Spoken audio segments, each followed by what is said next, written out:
এবং এই বিষয় সংক্রান্তে আমরা দুইজন আসামিকে মাদারীপুর থেকে গ্রেফতার করে এনেছি এবং তাদের কাছ থেকে ভিকটিমের মোবাইল এবং এই ডিসিজডকে হত্যার যে চাপাতি সেটা উদ্ধার করা হয়েছে এবং এই ডিসিজডের কাছ থেকে যে অটোরিকশাটা ছিনতাই করে নেওয়া হয়েছিল অটো ভ্যান সেটি এবং এই দুইজন আসামি আদালতে স্বীকারোক্তিমূলক জবানবন্দি প্রদান করেছেন।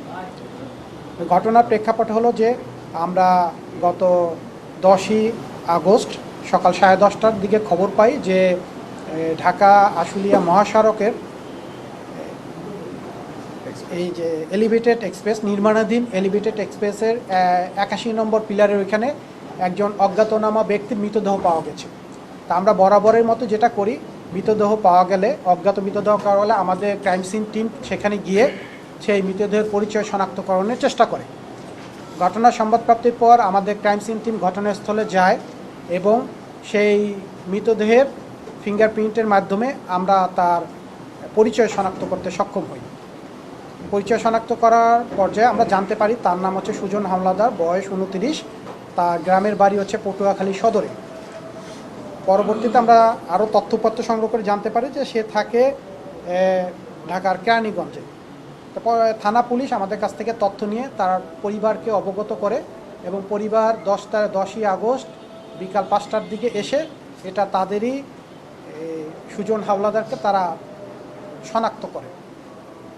পরবর্তীতে আমরা ঘটনাস্থল থেকে তার পরিচয় শনাক্ত হওয়ার পর এই ঘটনার বিষয়ে ছায়াতদন্ত শুরু করি। ছায়াতদন্তের এক পর্যায়ে আমরা ভিকটিমের সাথে তার এক বন্ধুর সংশ্লিষ্টতার বিষয়ে আমরা এটা সন্দেহ ভাজন হিসাবে আমরা মামলা চলমান রাখে এটা তদন্ত কার্যক্রমটা শুরু করি, ছায়াতদন্ত শুরু করি।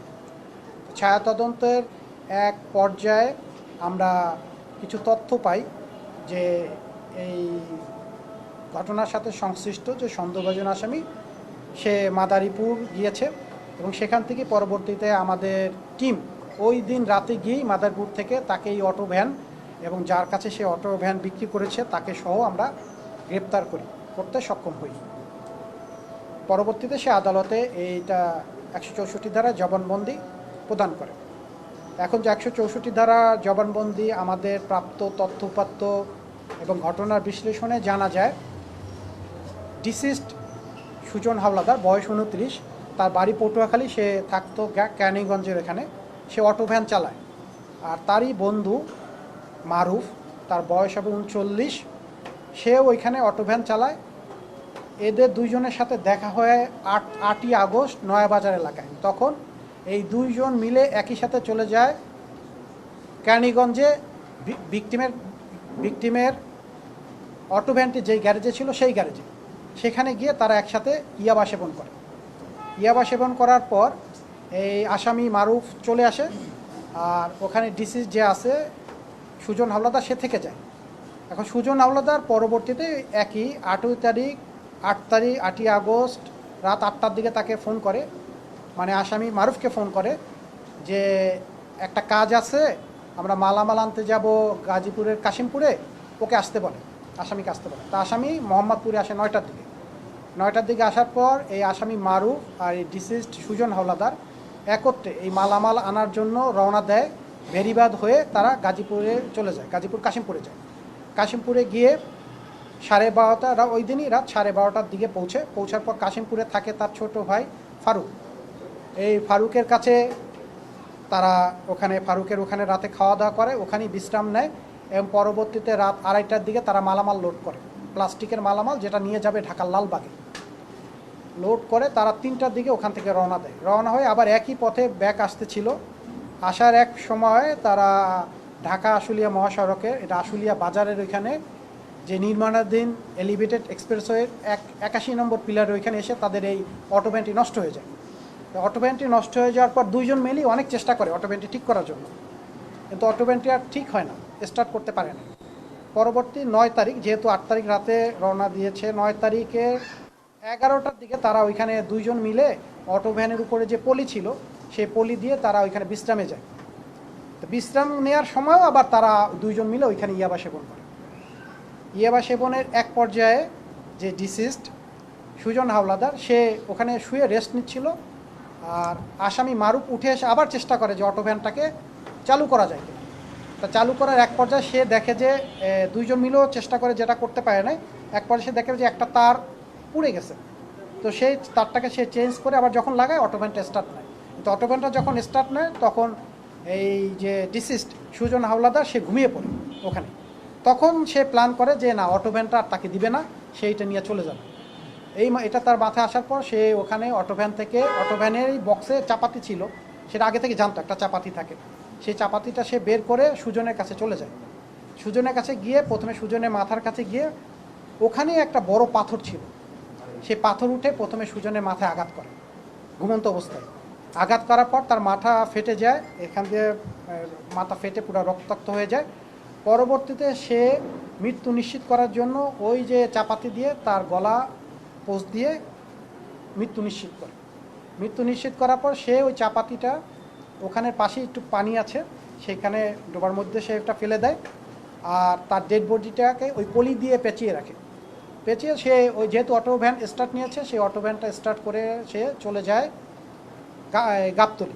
গাবতলি যাওয়ার পর তার এই অটো ভ্যানটার চার্জ শেষ হয়ে যায়। তখন যেহেতু মালামাল নিয়ে তাকে লালবাগে যেতে হবে, সে আরেকজনকে ফোন দেয় অন্য একটা অটো ভ্যান নিয়ে আসার জন্য।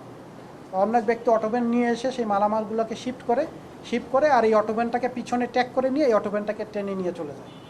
পরবর্তীতে সে এই অটো ভ্যানটা নিয়ে আইয়ুব আলী নামে একজনের গ্যারেজে নিয়ে যায়, এবং এই গ্যারেজে নিয়ে সে ফোন দেয় মাদারীপুরের কালকিনির শাকিলকে, তানভীর ডালি আকাশকে ফোন দেয়। আকাশকে ফোন দেওয়ার পর আকাশকে বলে যে আমার কাছে একটা ভ্যান আছে, তুমি কিনবা কিনা। তো বলছে দাম কত? তা বলছে যে 90,000 টাকা প্রাইস হবে, নতুন ভ্যান একদম। কারণ কি ভ্যানটা গত মাসের মানে জুলাইয়ের 24 তারিখ সে নতুন ভ্যানটা সে নিয়েছে।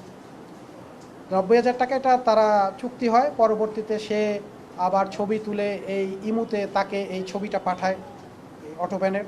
পরবর্তীতে এই আইয়ুব আলীর মাধ্যমে অটো ভ্যানের কন্ট্যাক্ট করে আকাশের সাথে। আকাশ তাৎক্ষণিকভাবে তাকে 20,000 টাকা প্রদান করে মোবাইলে। এখান থেকে সে 10,000 টাকা নিয়ে মানে 10 তারিখ সকালবেলা, এটা তো 9 তারিখের ঘটনা, 10 তারিখ সকালবেলা এই অটো ভ্যানটি চালিয়ে মানিকগঞ্জ হয়ে ফেরি পারাপার হয়ে সে ভাঙা হয়ে মোস্তফাপুর হয়ে মাদারীপুর যায়। তা মোস্তফাপুর এসে যে অটো ভ্যানটা কিনেছিল সে জানতো এটা চোরাই অটো ভ্যান, তারপরও সে এসে মোস্তফাপুর থেকে এই অটো ভ্যানটাকে রিসিভ করার পর তারা একসাথে চলে যায় মাদারীপুর সদরে। যেহেতু অটো ভ্যানটার চার্জ শেষ হয়ে গেছিলো, সেখানে মাদারীপুর সদরে ওখানে আনসার ক্যাম্পের পাশে একটা গ্যারেজ আছে, সেই গ্যারেজের টাকার বিনিময়ে সেই অটো ভ্যানটাকে চার্জে দেয়। তখন রাত 10 তারিখ রাত 11:30 অটো ভ্যানটা চার্জে দিয়ে তারা দুইজন ওখানেই অবস্থান করে। এবং আমাদের টিম যেহেতু 10 তারিখ রাতেই অপারেশনে চলে যায়, এবং এক পর্যায়ে আমরা 11 তারিখ সকাল 8:30টার দিকে এই দুজনকেই ওই গ্যারেজ থেকে গ্রেপ্তার করতে সক্ষম হই, এবং সাথে সাথে ওখান থেকে এই অটো ভ্যানটাকেও আমরা উদ্ধার করি এবং ওখানে আমরা এটা জব্দ করি। ইতিমধ্যে 11 তারিখ রাতে মানে 10 তারিখ দিবাগত রাত মানে 11 তারিখে 11ই আগস্ট এই ডিসিস্টের মা বাদী হয়ে হত্যা মামলা রুজু করে আশুলিয়া থানায়। পরবর্তীতে মামলাটা আমরা অধিগ্রহণ করি এবং আসামিকে আমরা যখন আমাদের পিবিআইতে নিয়ে আসি, জিজ্ঞাসাবাদের এক পর্যায়ে সে চাপাতি দিয়ে হত্যার কথা স্বীকার করে এবং আমরা ঘটনাস্থলে নিয়ে যাই, এবং ঘটনাস্থল থেকে সে ওখানে যে পাশে ডোবা ছিল সে নিজ হাতে ডোবা থেকে ওই চাপাতি বের করে আমাদের কাছে দেয়, আমরাও সেটা জব্দ করেছি এবং তাদের কাছ থেকে কিন্তু এই যে ডিসিস্টের মোবাইল সহ উদ্ধার করা হয়েছে। তো ঘটনার প্রেক্ষাপট ছিল এরকম যে পিবিআই মামলাটার সংবাদ প্রাপ্তির পর থেকে মানে আমরা যখন ক্রাইম সিন করলাম, এই অজ্ঞাতনামা হিসাবে সে ছিল ডেড বডি, সেটাই আমাদের ক্রাইম সিন টিমই কিন্তু শনাক্ত করেছে এই ওনার পরিচয় শনাক্ত হওয়ার পর আমরা যখন তদন্ত শুরু করি তখন 24 ঘন্টার মধ্যেই আমরা কিন্তু এই ঘটনার সাথে জড়িত দুইজনকেই গ্রেপ্তার করতে সক্ষম হই। এর মধ্যে একজন তো ছিল হত্যায় সরাসরি জড়িত, আর অন্যজন ছিল চোরাই জানা সত্ত্বেও সেই এই অটো ভ্যানটি তার কাছে 90,000 টাকার জন্য ক্রয়ের সম্মতি হয় এবং ইতিমধ্যেই তাকে 20,000 টাকা প্রদান করে। এবং এরা বিভিন্ন সময় একত্রে মাদক সেবন করত। বয়সের ব্যবধান থাকলেও এরা বন্ধুর মতো ছিল। পিবিআই বরাবরের মতোই আমরা যেটা করি, আমরা যে কোনো হত্যা মামলা অত্যন্ত গুরুত্বের সাথে গিয়ে এটা ক্রাইম সিন হিসেবে যখন আমরা কাজ শুরু করি, ছায়া তদন্ত শুরু করি এবং পরবর্তীতে আসামি গ্রেপ্তার করে আমরা এই মামলাটির তদন্তভার অধিগ্রহণ করি এবং এই দুইজন আসামি কিন্তু বিজ্ঞ আদালতে 164 ধারায় জবানবন্দি প্রদান করেছেন। মারুফ যে আছে, যে হত্যা করেছেন, সে এটা বিস্তারিত বর্ণনা দিয়েছেন যে কীভাবে সে হত্যা করেছেন এবং এটা দায়ভারও সে স্বীকার করেছেন। এবং অন্য যে আসামি ছিল, যে অটোভ্যানটা ক্রয় করেছে চোরাই জানা সত্য, তা সেও কিন্তু বিজ্ঞ আদালতে 164 ধারায় জবানবন্দি প্রদান করেছে। তা বরাবরের মতোই পিবিআই যে কোনো হত্যাকাণ্ড আমরা অত্যন্ত আমাদের জুরিসডিকশন এলাকায় যে কোনো হত্যাকাণ্ডে আমরা কিন্তু ক্রাইম সিন টিম তাৎক্ষণিকভাবেই যাই। আমরা পরিচয় শনাক্ত চেষ্টা করি এবং আমরা চেষ্টা করি যে এটা স্বল্পতম সময়ের মধ্যেই এই হত্যার রহস্য উদ্ঘাটন করতে, যাতে মানুষের মনে এই সমস্ত অপরাধ সম্পর্কে পিবিআইয়ের প্রতি মানুষের জনমনের আস্থা আরও বৃদ্ধি পায়। বরাবরের মতোই আমাদের অতিরিক্ত আইজিপি মহোদয় আমাদের সার্বিক নির্দেশনা প্রদান করেন এবং তার নির্দেশনা মতেই আমরা বিভিন্ন জায়গায় অভিযান পরিচালনা করি এবং আসামি গ্রেপ্তার করতে সক্ষম হই। ধন্যবাদ সকলকে।